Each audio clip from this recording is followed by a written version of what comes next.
This is the first talk, April 2011, Sesshin, whole and complete, lacking nothing. First day in the session, of course, we bring whatever state of mind that we had out in our regular lives. We bring that state of mind.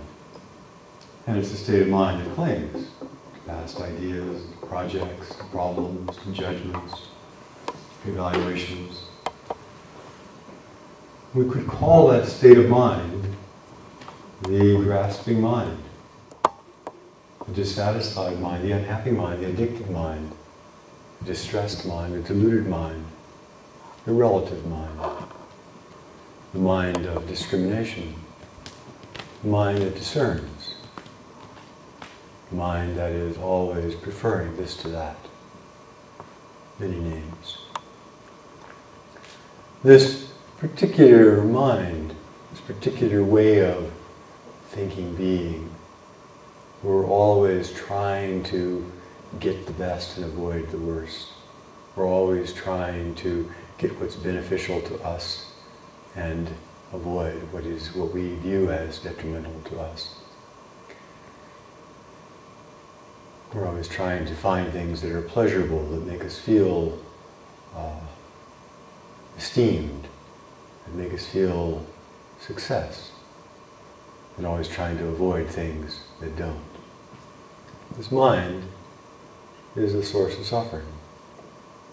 This mind confuses us, deludes us, and hides the deep truth of our lives.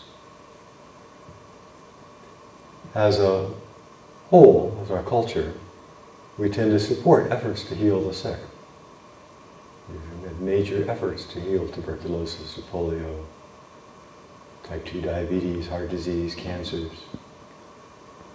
But of the world's ills, how many wars and violence, how much fighting for resources, how much addiction, crime, etc., are the result of an angry, confused, clinging mind?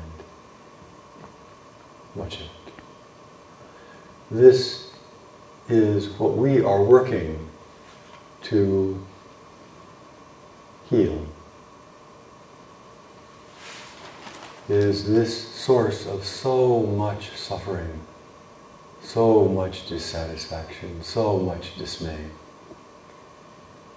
In the last 2,500 years, before that, any time, any place that the Buddhist teachings were actively put into practice by a large section of people, a culture benefited. Not just given not just mouthing the particular truth, but really putting them into practice. It is inevitably leads to benefit. And whenever a whole group that's concentrated on embodying and living the Buddhist teachings, then that place is where peace really prevails.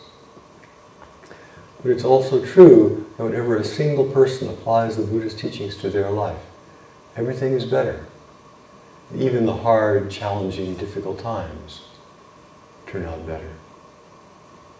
But it has to be real application. And of course, the foundation of the Buddha Dharma, foundation of our practice, is what Dogen Zenji says, the greatest gift is the gift of the precepts.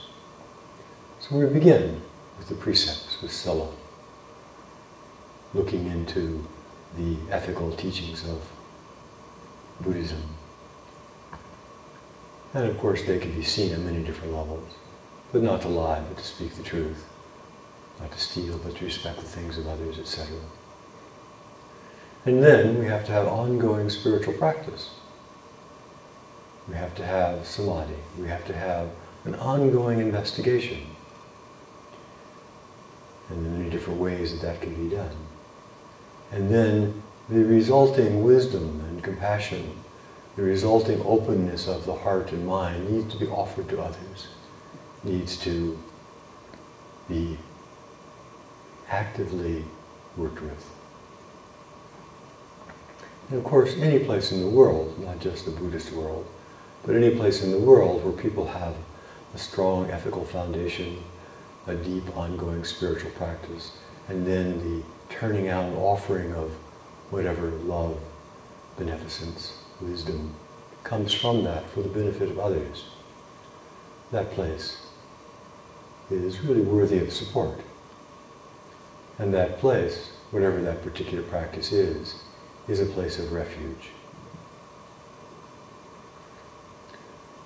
So, in Buddha Dharma, it is of course, whether the times are good or bad, the precepts are a foundation. But it is our ongoing zazen, it's our ongoing investigation, it's the ongoing active spiritual practice that gives life to the precepts. It takes them on beyond just a list of do's and don'ts, a list of rules. It's this ongoing spiritual practice of giving life to life. This ongoing spiritual practice of seeing the truth that underlies all things. This is one of the reasons that we have Sesshin, one of the reasons that we set this particular set of conditions up, which has been set up in many forms over the last 1,500 or more years.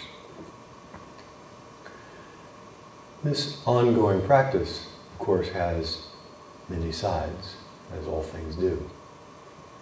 The benefit of practice are both short and long-term, both apparent and hidden.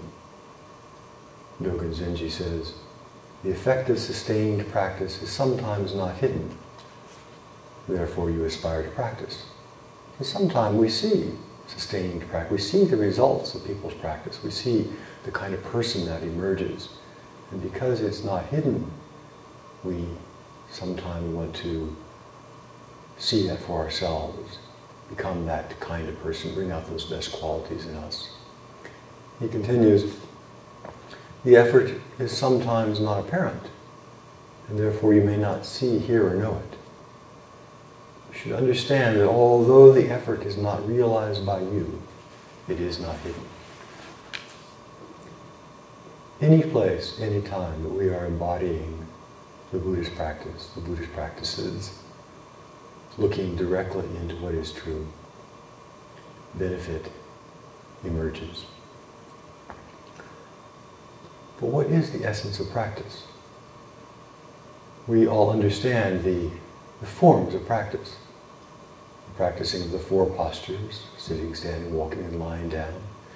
We've talked with this session a little bit, and many other sessions about the importance of having a firm, stable posture that has a certain dignity to it, posture that is erect, posture that is firm, that is not frozen, but has a certain firmness to it, a certain presence to it. Whether we're walking, sitting in the zendo, doing standing zazen, or even lying down. So we understand the form of practice. We have this particular schedule, this particular form, this particular way that we eat, the form of practice. And we understand the techniques of practice. We've all encountered many different techniques over the course of our spiritual lives. Techniques of working with breath, or listening to sound, working with koans, techniques of shikantaza or being practice, many different kinds of approaches to practice. But the essence of practice, the essence of our zazen, is looking in, is awareness, is resting in. What is most intimate? What is most present? What is the closest thing that we know and have always known?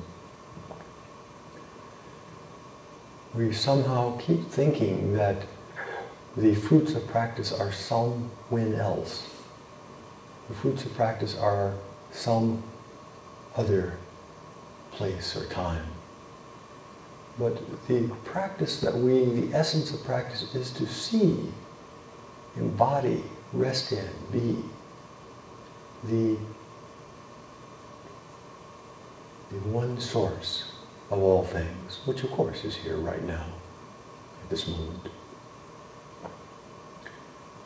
And it is, of course, this right now, right here, this moment, is where all of our essential activity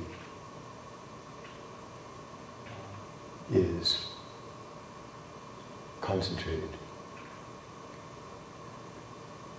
There is only one mind. There is only one truth. There is only one source. And of course, it expresses itself in an infinite number of ways. It expresses itself in an infinite number of thoughts, of emotions, of perceptions, of judgments, even consciousness itself. But the great teachers all say that thought, emotion, all the perceptions of the senses are like waves in the ocean. They all arise from the same place, they all apparently exist, and they all return to the same place.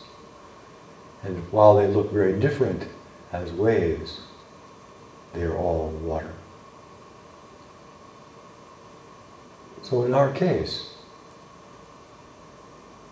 sometimes we really emphasize the importance of character work, the importance of upaya, the importance of becoming skillful, the importance of knowing how to work with our particular constellation of thought and emotion, our particular body, shape and size, our particular skills and aptitudes.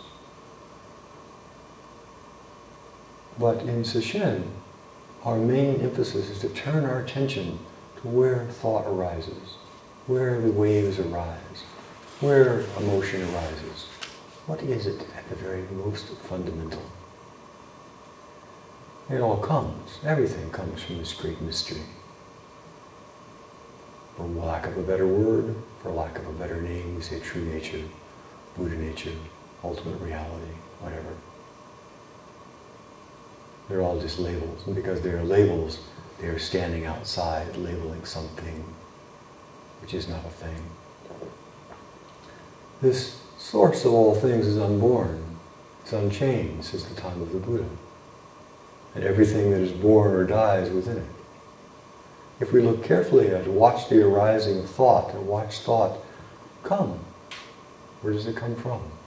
When a thought has been thought, when a thought has been thinked, where does it go? When a sound has been heard, where does it return to? What happens to it? When the flames of a fire are put out, where do the flames go?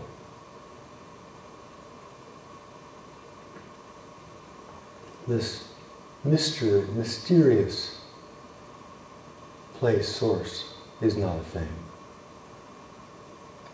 And so the mind that wants to understand things can't go there, can't comprehend it. It's not born, and so it can't be tracked by birth and death, coming and going. And all we can do is to be aware, to be intimately aware, to be closely aware, to be so aware that it is before thinking. Now, of course, during a session and during our life of practice, we all go through periods where there are more or less thought. The mind is more chaotic or less chaotic. But all emotion and thought are impermanent. As we keep hearing over and over again, they just flow through. They flow through. And our goal is not to get into a big fight with our thoughts. To think, oh, bad, bad, bad, should not have these thoughts. That's just more thinking. Our goal